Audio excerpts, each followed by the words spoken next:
Money, power, and influence aren't exactly very easy to come by. Believe me, it takes time, effort, and a healthy amount of under-the-table dealings to achieve these things. Or if you're lucky enough, you'll be born into a family that already has. Over the centuries, these particular families have managed to accumulate insane amounts of money, power, and influence, subsequently using it to place themselves in very convenient and important parts of society. These families are so powerful, they've basically won the economic game and done a tiny bit of shaping society to their whims. These are some of the most powerful families in the world. Rothschild family. If you know anything about conspiracy theories, then you've certainly heard about the Rothschilds, from the wildest to the most plausible. One way or the other, the Rothschilds had something to do with it. I mean, if the first page of Google is to be believed, the Rothschilds have done everything from controlling every central bank in the world to even controlling the weather, with an insane combined net worth of $400 billion. Who are the Rothschilds really? Alien emissaries, or just some incredibly rich people? Well, what they are is an international banking and finance dynasty of German descent. They rose to international prominence in the early 18th century and subsequently established operations all across Europe. They were even elevated to nobility by the Austrian government. So yes, they are just incredibly wealthy. But you probably guessed that. The Rothschilds' historical rise to power started with Meyer Rothschild, whose keen talent for finance eventually led him to become a prominent member of the global banking industry and installed his five sons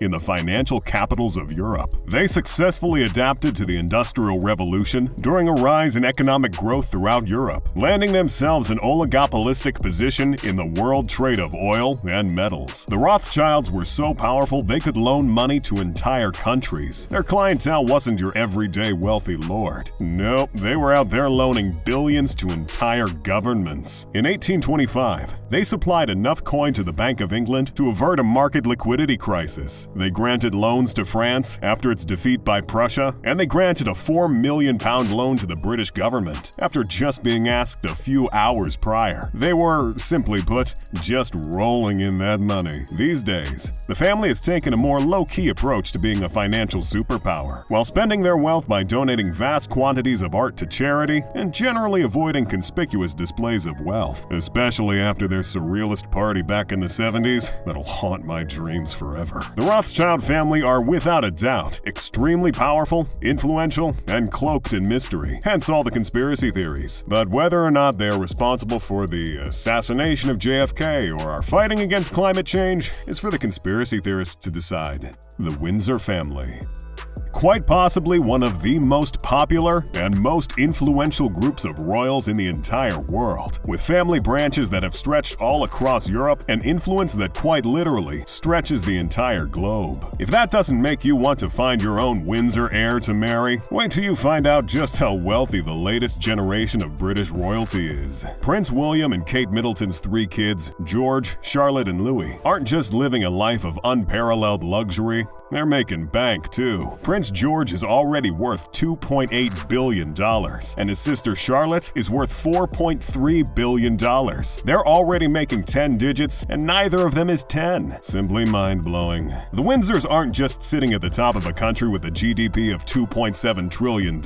Their influence spreads far beyond Scotland, Northern Ireland, Wales, and England, reaching every continent on Earth. Yes, including Antarctica. Some of these countries include the South Pacific Island of Tana, where the Duke of Edinburgh was considered a literal god, and Canada, where the portrait of Queen Elizabeth is featured on their $20 bill. That might sound a little strange to you, but did you know Queen Elizabeth technically owns 1/6 of the Earth's land? Of course she's gonna show up on a few bills. The Queen is technically the largest landlord in the entire world, owning more than 6 billion acres of land, and is technically the head of state of 16 countries. These countries are part of what's known as the Commonwealth realm, and are some of the wealthiest places in the world, like Australia, New Zealand, and Canada, which would technically make the Windsor family worth an estimated $25 trillion. Now that is a lot of power. The Windsors might be running a constitutional monarchy these days, but that doesn't diminish just how influential they are. I mean, people have actual tattoos of the royal family on them. I'm talking about permanent drawings of Queen Elizabeth on their bodies. You can only wish you were that popular. And what's popularity if you can't back it up with ridiculous amounts amounts of wealth. The Windsors sure can. They own several castles, mansions, and estates, all of which are incredibly expensive, and they didn't even need to buy most of them. There's also the Royal Collection, an art collection owned by the British royal family, which is one of the largest art collections in the world, with over 7,000 paintings, 40,000 watercolors and drawings, and about 150,000 old master prints. They've got historical photographs, tapestries, and the crown jewels worth $4 billion. Pretty much everything you could consider art can be found in this collection. Some of the Windsors' luxurious royal holdings include Kensington Palace, which has an estimated worth of $630 million, and Buckingham Palace, which is worth $4.9 billion, one of the most expensive and popular buildings in the world, and they just casually live in it. Koch family. What do you get when you mix oil money, time, and a healthy bit of generational wealth? Well, you get the Koch family, a dynasty of oil billionaires that have shaped both the economic and political landscape of the United States. With a current net worth of $100 billion, the Koch family started their rise to power with a company that had a mouthful for a name. It was originally called the Wood River Oil and Refining Company, until it was thankfully renamed to Koch Industries in honor of Fred Koch, one of its earliest members. It was run by his two sons, David and Charles Koch, affectionately referred to as the Koch brothers, after which millions upon millions of Coca-Cola jokes were made. That is until David passed away in 2018 at the age of 79. Now, to give you an idea of why the Koch family is on this list, please note, Koch Industries is currently the second largest privately owned company in the United States, and currently the sixth largest in the entire world, raking in a yearly revenue of $115 billion. Oh, but Koch Industries isn't just rich, it's prolific as well. They've acquired so many companies and have so many subsidiaries. They effectively do everything now, and I'm not even exaggerating. These acquisitions were incredibly smart as well. Some of them include the $22.5 billion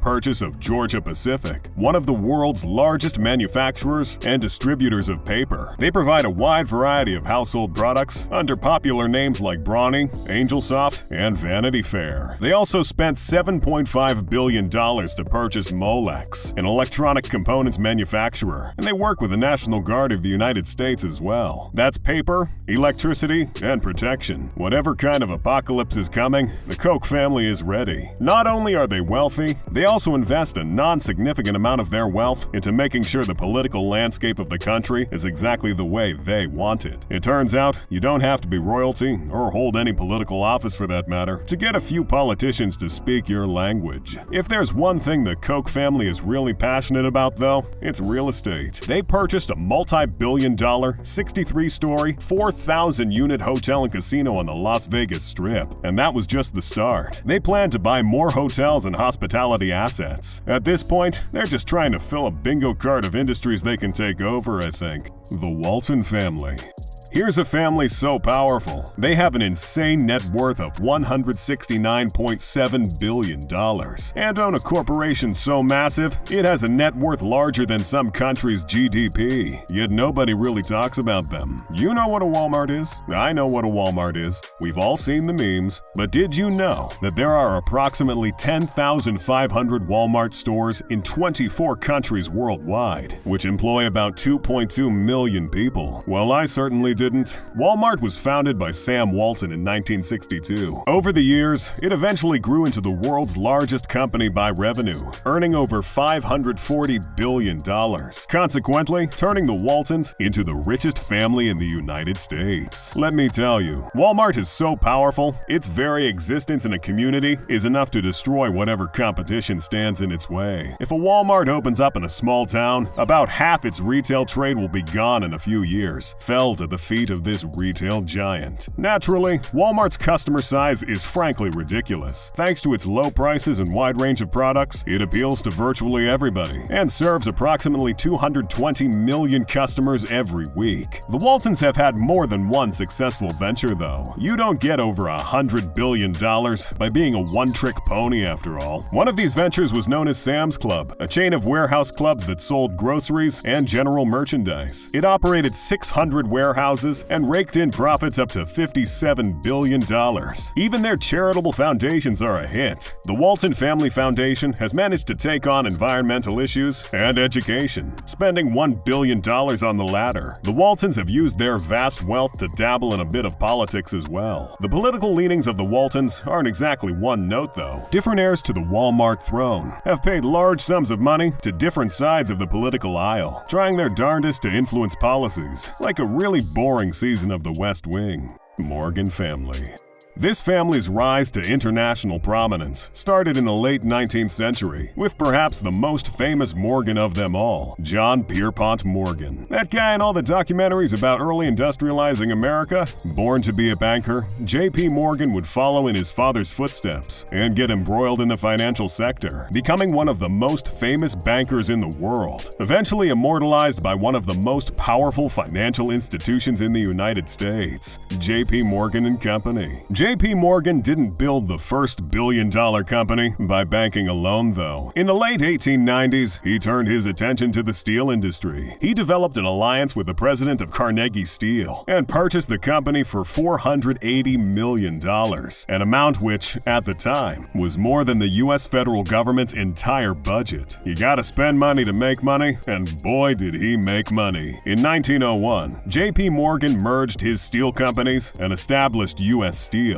a company worth $1.4 billion, placing him not only at the top of the banking industry, but the railroad industry as well. He also controlled 60% of the steel industry too, for good measure, not to mention the fact that he sat at the board of directors for 48 different companies. This obviously granted the Morgan family immense political and economic sway around the world. J.P. Morgan was part of several illustrious social clubs, where he would meet and rub shoulders with some of the most powerful men in society. He even founded his own club and called it the Metropolitan Club, which had powerful members in it, including the likes of fellow billionaire Cornelius Vanderbilt. Morgan managed to achieve such wealth and influence by being an incredibly savvy and honest businessman. And just kidding, he was the very definition of cutthroat. He bullied, outcompeted, or straight up bought out any competitors. After J.P. Morgan's death in 1913, he left behind what would eventually become the largest bank in the United States, with assets worth $3.7 trillion. It has acquired so many banks over its lifespan that J.P. Morgan & Chase is officially the largest bank in the world by market capitalization. What else could you possibly expect from a family powerful enough to control the U.S. gold supply and organize a syndicate of bankers to stabilize the economy of a whole country? Which family do you think is the most powerful? Conspiracy theories aside. And if you want to know how these billionaire families stay so wealthy, then click on the video on the screen and find out where the richest billionaires hide their money. See you there.